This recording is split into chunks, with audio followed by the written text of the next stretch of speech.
Buenas noches, apreciados estudiantes. Continuando con el análisis del texto del Dr. Wilson Iván Morgenstern de Derecho de Sociedades, vamos a trabajar otros temas que trae este texto que son muy interesantes, como ya lo hemos evidenciado, para los estudiantes de Derecho de pregrado que indicamos están empezando a abordar la lectura del derecho societario y a conocer aquellos temas puntuales.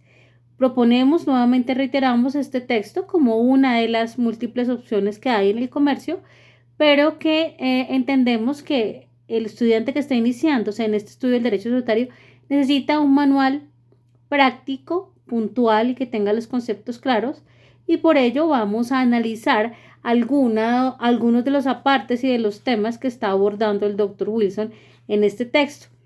Seguíamos entonces desde el primer video con el tema de los atributos de la sociedad, el atributo de la sociedad. Señala aquí el Dr. Wilson, puntualmente, voy a permitirme leerlo, cuando se constituye la sociedad con la plena observancia de las formalidades legales, surge una persona jurídica distinta de los asociados individualmente considerados, la cual está investida de unos atributos definidos como calidades o propiedades de la persona que le permiten actuar como tal en la vida jurídica. Entonces, esos atributos de esa sociedad le permiten operar jurídicamente, es decir, poder hacer transacciones legales porque cumple esos atributos como persona jurídica que ya vamos a ver cuáles son. Hablando entonces del atributo, señala aquí el doctor Wilson el nombre de esa sociedad, Ese nombre de esa sociedad, entonces, se debe formar de acuerdo a lo que se señala en el Código del Comercio a través de una razón social. Y aquí hace un ejemplo. El ejemplo cita el artículo 324 del Código del Comercio, que establece una razón social con el nombre completo o el solo apellido de uno o de más socios colectivos, y se agregará la expresión y compañía o la abreviatura ICIA, seguida en todo caso de la indicación SNC o de las palabras sociedad comanditario por acciones o de la abreviatura SCA.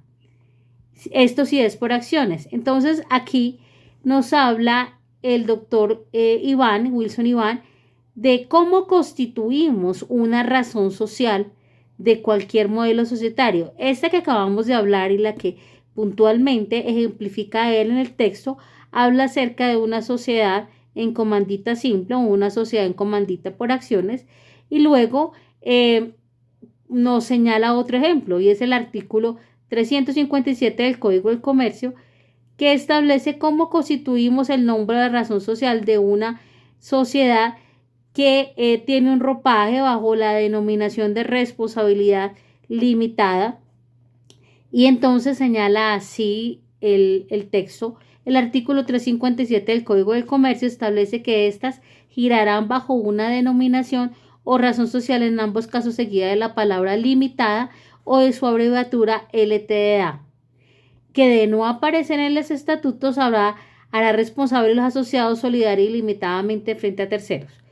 Cuando el doctor Wilson nos indica aquí esto en el texto, puntualmente su página 41, en la razón social de la sociedad de responsabilidad limitada, la consecuencia de no colocar la razón social con la abreviatura LTDA o sociedad de responsabilidad limitada indica que los socios responderían de una manera solidaria e ilimitadamente frente a los terceros.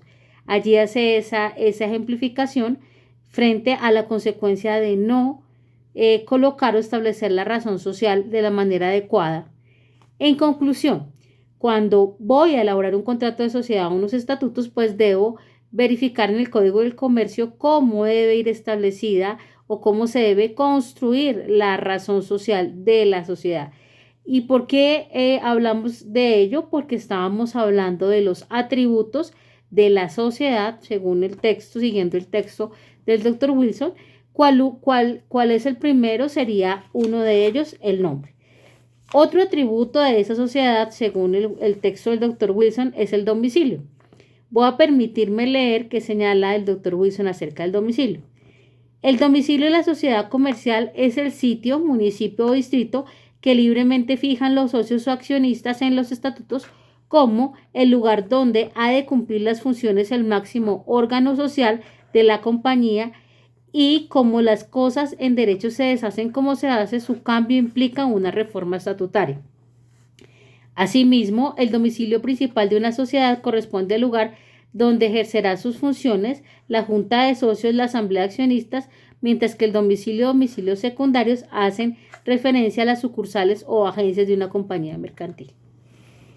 El domicilio, entonces, hace parte de los atributos de la sociedad, según lo señala aquí el doctor Wilson, y como ya lo habíamos visto en nuestros apuntes, entonces existe un domicilio principal y puede que una sociedad solamente tenga el domicilio principal o puede tener domicilio secundarios o sucursales.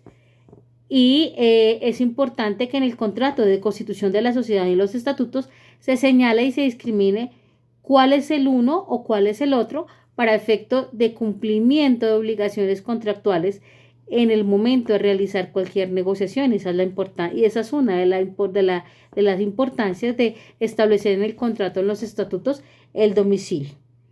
Y se presume, ¿y por qué frente al punto de vista de las obligaciones? Porque sabemos que se presume que en el domicilio principal se cumplen todas las obligaciones principales de un contrato, o ese contrato o esta sociedad las cumple allí. En razón a ello, es importante discriminar ese domicilio y dejarlo establecido dentro del contrato, dentro de los estatutos, indicar dónde está cada uno de los domicilios. Otro de los atributos que establece aquí el doctor Wilson en su texto es la capacidad. Tercer atributo de atributos de este contrato de sociedad, y sería de esta sociedad de la capacidad. Voy a permitirme leer qué señala el doctor Wilson acerca de la capacidad. Señala el doctor Wilson: debo poner de presente que, como los atributos de la personalidad son propiedades que se predican de todas las personas, el verdadero atributo de la personalidad lo constituye la capacidad de goce y no la de ejercicio.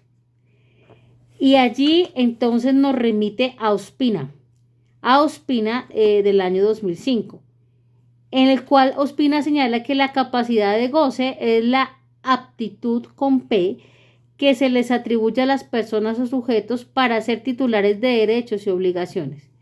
En ese sentido, la capacidad de goce es un atributo de la personalidad jurídica, porque la aptitud para convertirse en titular de derechos y obligaciones es precisamente la que permite que un ente pueda entrar a formar parte de la categoría de personas, de sujetos de derechos.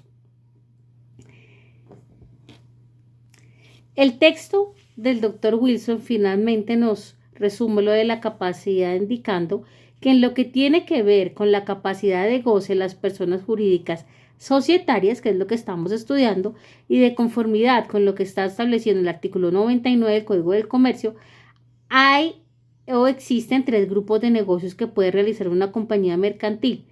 Los contemplados en su objeto social. Como ya sabemos, el objeto social está compuesto de actividades principales y de actividades secundarias que tienen que estar relacionadas entre sí para que sean objeto social determinado, y que cuando no están relacionadas entre sí, ya lo vimos, es un objeto social indeterminado. En razón a ello, en esas actividades que están contempladas dentro de un objeto social, ¿cierto?, estaría la capacidad de realizar negocios de esa sociedad. Segundo, entonces, los directamente relacionados con el objeto social, y las que tengan como finalidad ejercer los derechos o cumplir obligaciones legal o convencionalmente derivados de la existencia y la actividad social. Concluye entonces el doctor Wilson: los negocios jurídicos ajenos a la actividad social previamente especificada serán absolutamente nulos por objeto ilícito y solo comprometerán la responsabilidad personal de los administradores que lo realicen. En razón a ello, entonces, esas actividades que están compuestas, que están determinadas en el objeto social, que son actividades principales y actividades secundarias, deben ser realizadas, ¿cierto? Deben ser realizadas por la sociedad o por los socios en representación de la sociedad dentro de la ejecución de operaciones sociales de la sociedad. Y eso hace parte del objeto social y la capacidad que tiene la sociedad de operación o de realizar operaciones está dentro de su objeto social. Aquí hace una precisión el doctor Wilson y es lo siguiente. Por lo demás, las sociedades por acciones simplificadas, es decir, las sociedades SAS y las sociedades microempresarias, según el artículo 5 de la Ley 1258 del 2008, en el artículo 22 de la Ley 1014 del 2006, pueden realizar cualquier actividad civil o comercial lícita, a menos que los asociados la acoten mediante un pacto estatutario que le limite su objeto. Entonces, allí, como ya lo vimos, las sociedades SAS pueden tener un objeto social indeterminado, pueden realizar varias actividades de distinto orden económico, y por eso es que este modelo societario, como ya lo sabemos, es un modelo societario flexible y es flexible en su objeto social también. Allí podemos concluir esto de la lectura hecha al texto del doctor Wilson. Siguiendo con nuestros apuntes acerca de la lectura y apropiación de algunos temas del texto del doctor Wilson acerca del derecho de sociedades en Colombia, que es escrito por este investigador, profesor, docente, catedrático del área de privado y comercial, como ya lo venimos reiterando, vamos a ver un tema que él trata puntualmente aquí en su texto, y es el tema de la desestimación y el allanamiento a la personalidad jurídica de la sociedad, el levantamiento del velo corporativo. Y aquí voy a permitirme hacer una lectura, es media página, pero el doctor hace un análisis puntual y suscito ese concepto del levantamiento del velo corporativo. Señalando lo siguiente: este levantamiento del velo corporativo se erige como una herramienta muy efectiva a la hora de prevenir el fraude societario en contra de los acreedores de la compañía y de sus propios asociados, ya que esta tesis implica que, a través de una decisión jurisdiccional, se desconozca el principio de limitación de responsabilidad de los socios o accionistas, por regla general de quienes ejercen el control de la empresa societaria, para endilgarles como propias las obligaciones emanadas y los perjuicios causados por la celebración de actos defraudatorios a la ley y en contra de los intereses de terceros. Citando allí puntualmente al doctor Reyes, el doctor Wilson, en su página 73, con ocasión de un ejercicio abusivo de los postulados de separación patrimonial y limitación de la responsabilidad. Allí entonces ya nos deja el claro y nos inicia frente al concepto del velo corporativo. En el derecho societario colombiano, esta figura se encuentra consagrada en el parágrafo primero del artículo 71 de la Ley 222 del 95 y en el artículo 42 de la Ley 1258 del 2008. Norma esta que, en virtud de lo dispuesto por el literal D del número octavo del artículo 24 del Código General del Proceso, es posible aplicar ya no solo en las SAS, sino a todas las especies societarias sometidas a la supervisión de la Superintendencia de Sociedades, para de esta forma reclamar de los asociados y administradores que hubieran realizado, participado o facilitado los actos defraudatorios de su responsabilidad por las obligaciones nacidas de tales actos y por los perjuicios que hubieran irrogado.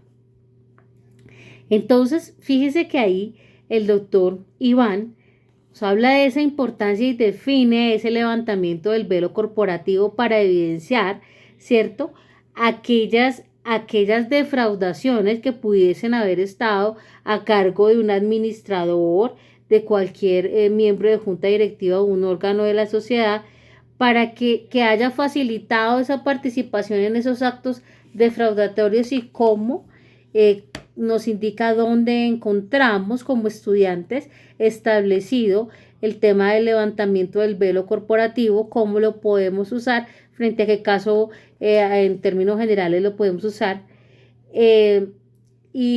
Como consecuencia de esto sabemos que de conformidad con la aplicación de ese levantamiento del velo corporativo, la consecuencia puede ser la declaratoria de nulidad de los actos defraudatorios que se puede adelantar ante el ente de control, cual es la Superintendencia de Sociedades, mediante el procedimiento del proceso verbal sumario, que puede dar lugar a una indemnización de perjuicios y a los perjuicios que se deriven de estos actos de competencia a prevención o autonomía de la Superintendencia de Sociedades. En razón a ello y dando importancia a este tema que es de mucho manejo en la práctica del estudiante de Derechos y del abogado, el levantamiento del velo corporativo, nos permitimos hacer esta apreciación que se señala en el texto del doctor Wilson Iván. Gracias.